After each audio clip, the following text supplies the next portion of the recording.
இயற்கையான டேட்ஸ், பாதாம், பிஸ்தா, cash and honey கொண்டு தயாரிக்கப்பட்ட லயன் டேட் நட் பைட்ஸ் ஆச்சி மசாலா. எந்த சமையலும் ருசி தேடும் ரகசியம் 20 ரூபாய். வணக்கம் சார். வணக்கம். தமிழ்நாட்டில் புதிய அமைச்சரவை இன்னைக்கு பதவி ஏற்றிருக்காங்க. கிட்டத்தட்ட தமிழ்நாட்டில் ஒரு கூட்டணி அமைச்சரவை நீண்ட வருடங்களுக்கு பிறகு இன்னைக்கு பதவியில் அமர்ந்திருக்காங்க. எப்படி பார்க்குறீங்க சார் இந்த வளர்ச்சியை? அது மட்டும் இல்லாமல் 7 பட்டியலின சமூகத்தை சார்ந்த அமைச்சர்களுக்கு இந்த அமைச்சரவையில் வாய்ப்பளிக்கப்பட்டிருக்கு. இந்த மாற்றத்தை எப்படி பார்க்குறீங்க சார்? முதல்ல ஒரு சின்ன திருத்தம். புதிய அமைச்சரவை 10ஆம் தேதியே பதவி ஏற்றுச்சு. இது முதல் அமைச்சரவையின் முதல் விரிவாக்கம். ஆச்சுங்களா? சோ இதுல ஒரு 23 புதிய அமைச்சர்கள் அமைச்சரவையில் சேர்க்கப்பட்டிருக்கார்கள். அப்போ தாவேகா அமைச்சரவையினுடைய டோட்டல் ஸ்ட்ரென்த் 33ஆக மாறிவிட்டது, உயர்ந்து விட்டது. இன்னும் மேக்சிமம் 2 அவர்கள் 2 பேரை இணைக்கலாம். அதான் ஒரு அலவுடு, அனுமதிக்கப்பட்ட உச்சவரம்புன்னு நினைக்கிறேன் தமிழ்நாட்டுக்கு. ஸோ அந்த 2ல கூட ஒன்று இன்னைக்கு முஸ்லீம் லீக், இந்தியன் யூனியன் முஸ்லீம் லீக் காதர் மொய்தீன் சார் சொல்லிட்டாரு, அவங்க கட்சி சார்பா நாங்க மந்திரி சபையில பங்கெடுக்க போறோம்ட்டு. ஸோ அது ஒண்ணுன்னா இன்னும் ஒண்ணுதான் விசிகாவுக்காக காத்திருக்கிறதுன்னு நினைக்கிறேன். ஸோ அப்ப அது ஓரிரு நாட்களிலோ இந்த வாரத்திலேயோ கூட அந்த விரிவாக்கம், 2வது விரிவாக்கம் நடக்கலாம்.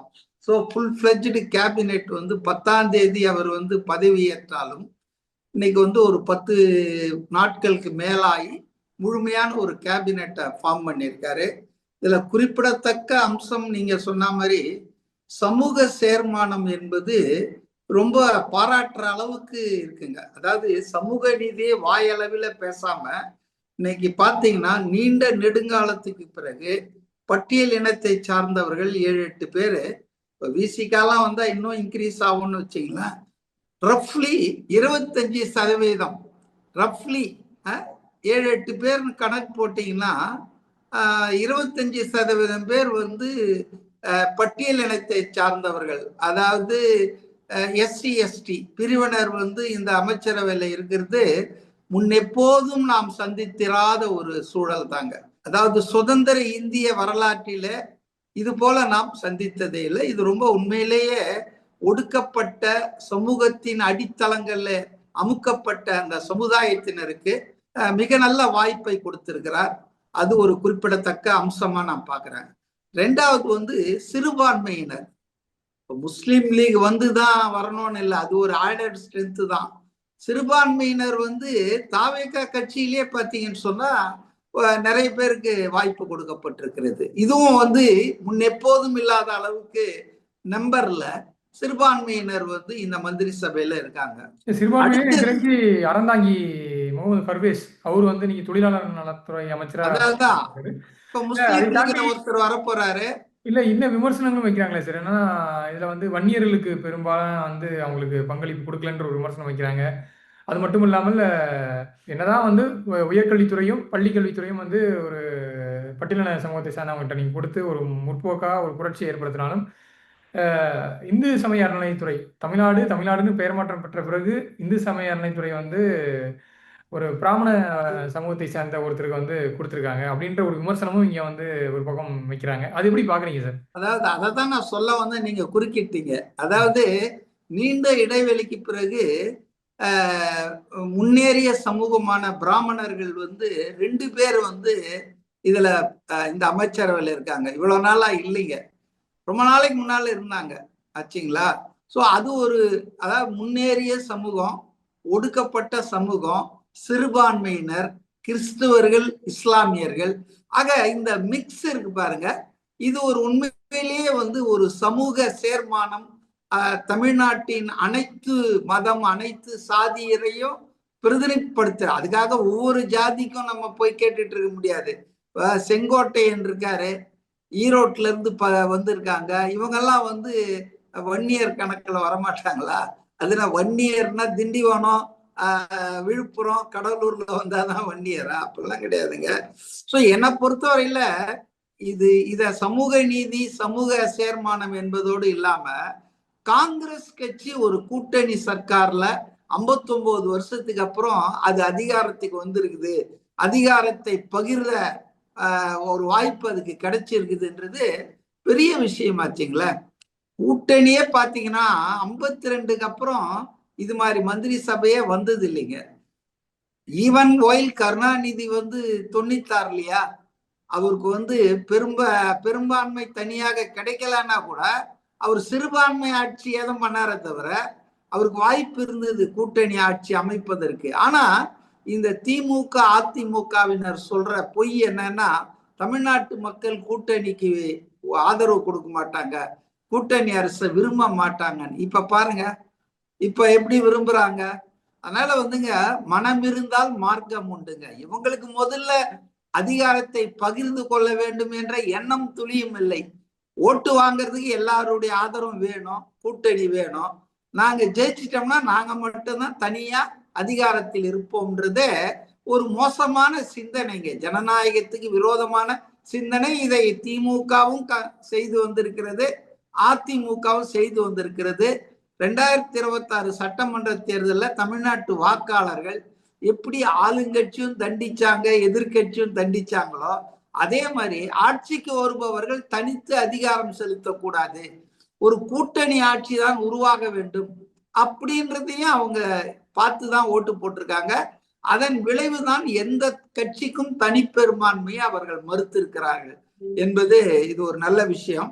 இன்னொன்னு பாத்தீங்கன்னு சொன்னா, பெண்கள் பங்கும் ரொம்ப ஜாஸ்தியா இருக்குங்க. முன்னெப்போதும் இல்லாத அளவுக்கு பெண்களுடைய பங்கு இது ஒரு குறிப்பிடத்தக்க அம்சம். சோ எது நெகட்டிவா ஒண்ணு வரப்போகுதுன்னு சொல்லிட்டே இருந்தாங்க.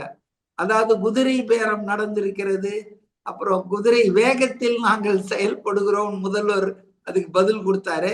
இருந்தாலும் இந்த வதந்தி ஓயவே இல்லை. அதிமுகவின் ஒரு பகுதி 4-5 பேர் வருவாங்க. நேற்று இரவு வரைக்கும் இந்த வதந்தி வந்துகிட்டே தான் இருந்தது. பட் நேற்று திருமாவளவன் செய்தியாளர்களை பார்க்கும்போது தெளிவா சொன்னாருங்க. அதாவது எங்களுக்கு தாவேகா தலைமையிலிருந்து தகவல் கிடைச்சிருக்கு, அவங்கள ஆட்சியில இல்ல அமைச்சரவையில சேர்த்துக்க மாட்டாங்க அந்த அதிமுக ரிபல்ஸ் அப்படின்னு அவர் தெளிவா சொன்னாருங்க. ஆனாலும் வதந்திகள் தான், கை கால்லாம் எதுவும் கிடையாது, பரப்பிட்டே இருந்தாங்க. அது உண்மையாகவில்லை என்பதில் எனக்கும் சந்தோஷம்தான். ஏன்னா இந்த அரசு ஒரு நல்ல குட் பிகினிங், எல்லாமே நல்லா தொடங்கி இருக்கும்போது பாருங்க, இவ்வளவு நல்ல விஷயங்கள் இந்த அமைச்சரவையை பத்தி பேசுறதுக்கு இருக்கு. ஆனாலும் திமுக இப்ப வந்தே மாதரத்தை பாடிட்டாங்க. இது இந்த இஷ்யூ இல்ல பாருங்க, இவ்வளவு நல்ல விஷயங்கள், பாசிட்டிவான விஷயங்கள் இருக்கும்போது எதை பேசி சர்ச்சையை கிளப்பலான்னு பாக்குறாங்கன்னா திமுகவினர், ஆக்கப்பூர்வமான எதிர்கட்சியா இருப்போம்னு சொன்னவங்க ஆக்கப்பூர்வமாக இல்ல, அழிவுபூர்வமான விமர்சனங்களை, டிஸ்ட்ரக்டிவ் கிரிட்டிசிசம் தான் வச்சிட்டு இருக்காங்க. வந்தே மாதரம் பாடலை பாடிட்டாங்க, தமிழ்த்தாய் வாழ்த்த 3வதா பாடிட்டாங்க. இதே ஸ்டாலின் முதல்வரா இருக்கும்போது, தமிழ்த்தாய் பதவி இருக்கும்போது 2021 ராஜ்பவன்ல தமிழ்த்தாய் வாழ்த்து 2வதா தான் பாடினாங்க. முதல்ல தேசிய கீதமான ஜனகணமதி, அதுக்கப்புறம் தான் வந்தே மாதரத்தை மத்திய அரசு முடிவு பண்ணி அதை தேசிய கீதமாக ஆக்கினாங்க. அதாவது நேஷனல் ஆந்தம் வேற, நேஷனல் சாங் வேற, அதுக்கு மரியாதை கொடுக்கணும், அதை அவமதிக்க கூடாது அப்படின்லாம் இப்ப சட்டம் போட்டாங்க. இப்ப அர்லேக்கர் வந்தாரு, ரொம்ப ரீசெண்டா அர்லேக்கர் நம்ம கேரளாவுக்கு தான் ஒரு கவர்னர், அடிஷனல் இன்சார்ஜா தமிழ்நாடு கொடுத்தாங்க. அப்ப அடிஷனல் இன்சார்ஜை ஏற்பதற்காக தமிழ்நாட்டுக்கு வந்தப்போ முதல்வராக இருந்தவர் ஸ்டாலின். அப்ப அவர் பதவியேற்பு விழாவில் ராஜ்பவன்ல இதே வரிசையில தான் பாடப்பட்டது. முதல்ல வந்தே மாதரம், அப்புறம் நேஷனல், அப்புறம் தான். அப்ப அமைதியா உட்கார்ந்துட்டு இருந்த முதல்வராக இருந்த ஸ்டாலினுக்கு தமிழ்த்தாய் 3வது போயிடுச்சு, அவர் பதவி ஏற்கும் போது தமிழ்த்தாய் 2வது போயிடுச்சுன்றதெல்லாம் பத்தி. ஆக டிஎம்கே நான் பாக்குறேன், ஒரு 10 நாளைக்குள்ள கதறாங்க. ஆனா இவங்க தான் சொன்னாங்க, நாங்க 6 மாசத்துக்கு எந்த விமர்சனமும் செய்ய மாட்டோம்னு. ஆனால் ஒவ்வொரு நாளும் திரு விஜய் அவர்களுக்கு கிடைக்கிற பொதுமக்களின் ஆதரவு, பரவுகிற அவருடைய செல்வாக்கு, கிளீனா ரொம்ப சிம்பிளா ஆட்சி பண்றது, எல்லாரையும் அரவணைக்கிறது, ஈஸியா எல்லாரும் சந்திக்க முடியுது. இதெல்லாம் பார்த்து அவங்களுக்கு இது என்னடா இது வம்பா போச்சு, எம்ஜிஆர் மாதிரி இருந்தாலே ஒரு 10-20 வருஷத்துக்கு நம்மள வந்து கேட்டுக்கு வெளியே வச்சிருவாரு போல இருக்க. அச்சத்தின் காரணமாகத்தான் நான் இஷ்யூஸ், ஒரு ரொம்ப மோசமான விஷயங்கள் எல்லாம் எடுத்து பேச ஆரம்பிச்சிருக்காங்க. மக்கள் தீர்ப்பை பத்தி அவங்க என்ன சொல்றாங்கன்னா, இது ஒரு இது இன்ஸ்டாகிராமால் வந்த வெற்றி, குழந்தைகளால் வந்த வெற்றின்றாங்களா? நீங்க சொல்லுங்க மனசாட்சியை படி, இது வந்து மக்கள் தந்த தீர்ப்பா இல்லையா? இவங்க எவ்வளவு ட்ரை பண்ணாங்க, இன்ஸ்டாகிராம்ல யூடியூப்ல 100 கோடி ரூபாய் செலவு பண்ணாங்க. ஒரே ஒரு விளம்பரம். எந்த விளம்பரம்? தொடரட்டும் தொடரட்டும் பாடலுக்கு மட்டும். நீங்க அவாய்ட் பண்ணவே முடியாது. நீங்க ஏதாவது வீடியோ பார்க்கணும், அது முழுசா கேட்டுட்டு தான் வெளியே இல்லை, அப்படிதான் இருந்தது.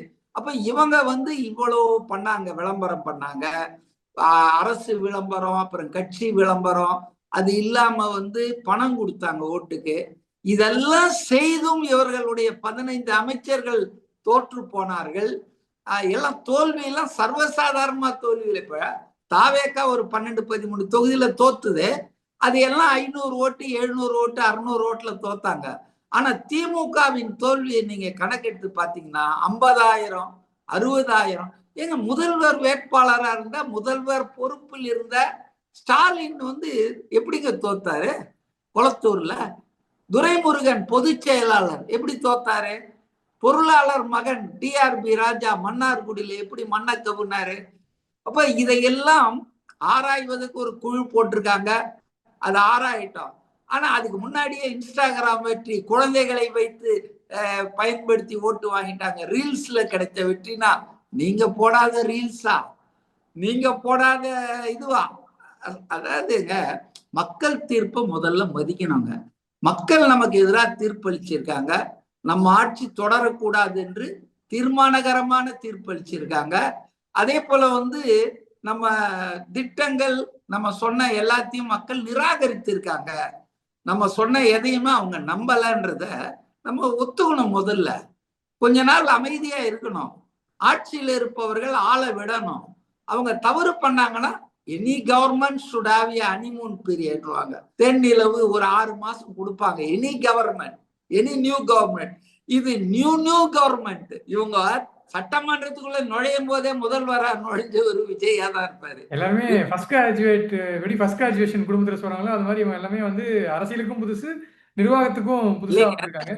ஜெயலலிதா அவர்கள் முதல்வர் ஆகும்போது அவங்க ஏற்கனவே எம்எல்ஏவாலாம் இருந்திருக்காங்க, ஒரு டேம் 2 டேம். எம்ஜிஆர் அவர்கள் முதல்வராக இருக்கும்போது இருந்திருக்காங்க. ஆனா விஜய் அவர்கள் ஏன் ஓபிஎஸ் கூட எம்எல்ஏவா இருந்திருக்காரு, இபிஎஸ் கூட எம்எல்ஏவா இருந்திருக்காரு பல முறை. ஆக ஒரு புத்தம் புதிய இளைஞர்கள் கூட்டம். முதல்வரும் இளைஞர், புதியவர், அமைச்சர்களும் புதியவர்கள். செங்கோட்டையனை தவிர இந்த அமைச்சரவையில யார் எக்ஸ்பீரியன்ஸ் ஆன ஆட்கள்? ஒருத்தர் இருந்தாரு ஜேசிடி பிரபாகரன், அவரை சபாநாயகரை உட்கார வச்சுட்டாங்க. சோ அதனால இந்த ஆட்சிக்கு, மற்ற ஆட்சிகளுக்கு 6 மாசம்னா இந்த ஆட்சிக்கு 1 வருஷம் கொடுக்கணும். Because they have to learn the governance. அட்மினிஸ்ட்ரேஷனா என்னன்னு அவங்க படிக்கணும், தெரிஞ்சுக்குவாங்க. கண்டிப்பா இளைஞர்கள் ஃபாஸ்டா லேர்ன் பண்ணிக்குவாங்க.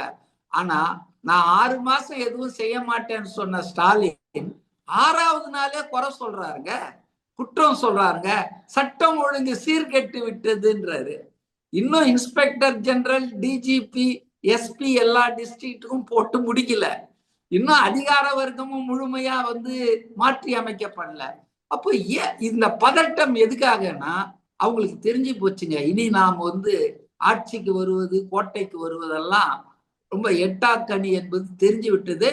நான் இன்னொன்னு சொல்றேன், அவங்க பண்ண பெரிய தப்பு என்னன்னா, இவ்வளவு விஷயங்கள் தங்களுக்கு எதிராக இருக்குது. மக்கள் தீர்ப்பு, மகேசன் தீர்ப்புன்னு கேட்டு உட்காராம அமித்ஷா கொடுத்த ஆலோசனையை ஏற்று பழனிசாமி அவர்களை முதல்வராக யார் வந்து அமித்ஷா அடிமைன்னு சொல்லிட்டு இருந்தாங்களோ, யார் பாஜகவின் அடிவருடி நட்டிருந்தாங்களோ, திடீர்னு வந்து அவரை முதல்வராக்கி இவங்க வெளியிலிருந்து ஆதரவுன்னு அந்த மக்கள் தீர்ப்புக்கு மாற்றாக நினைத்தார்களே, செயல்பட முனைந்தார்களே, இது எவ்வளவு பெரிய குற்றங்க, இது எவ்வளவு பெரிய தப்பு. ஊடகங்கள் இதை வந்து விவாதிக்கணும், இந்த தவறை விவாதிக்கணும். பாஜக எதிர்ப்புக்கு நாங்க தான் சொன்னாங்களே, எப்படி பாஜக வலையில் வீழ்ந்தார்கள்? 2வது பாருங்க, இன்னைக்கு DMK is getting isolated day by day. இன்னைக்கு விசிகா, இந்தியன் யூனியன் முஸ்லீம், காங்கிரஸ் எல்லாம் வந்துட்டாங்கன்னா கம்யூனிஸ்ட் பார்ட்டிலாம் அநேகமா பிரேமலதா வச்சுக்கிட்டு தான் திமுக காலத்தை ஓட்டணும். திமுகவுக்கு வந்து ரொம்ப கஷ்ட காலங்க. அதாவது அது நாங்க வந்து வலுவா இருக்கிறோம், கெட்டியான கூட்டணி, ஸ்ட்ராங்கான கூட்டணி, ரொம்ப நாளா டியூரபிள் அலையன்ஸ் எல்லாம் சொன்னாங்களே, எல்லாமே அந்த சீட்டு கட்டு மாளிகை மாதிரி விழுந்து போச்ச. இப்ப இனிமேல் அவங்க என்ன செய்ய போறாங்க? அந்த கவலை அவர்களை பெரிதும் ஆட்டுகிறது.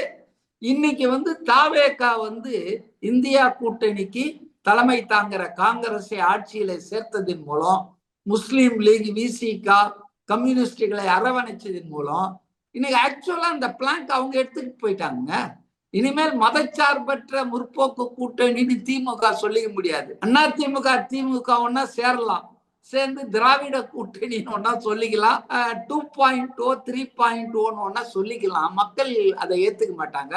சோ மதச்சார்பற்ற கூட்டணி, மதச்சார்பற்ற கொள்கைகளுக்கு காங்கிரஸ் எங்க இருக்குதோ அங்கதாங்க எல்லா மைனாரிட்டியும் ஓட்டு போடுவாங்க. இன்னைக்கு தலித்துகள் வந்து மிகப்பெரிய அளவுக்கு தாவேகாவை ஆதரிச்சிருக்கிறார்கள் என்பதும், அவர்கள் கொடுத்த அந்த ஆதரவை இவர் ரெகக்னைஸ் பண்ணி அக்னாலேஜ் பண்ணி இருக்கிறார் என்பதும், இதெல்லாம் வரலாறுங்க.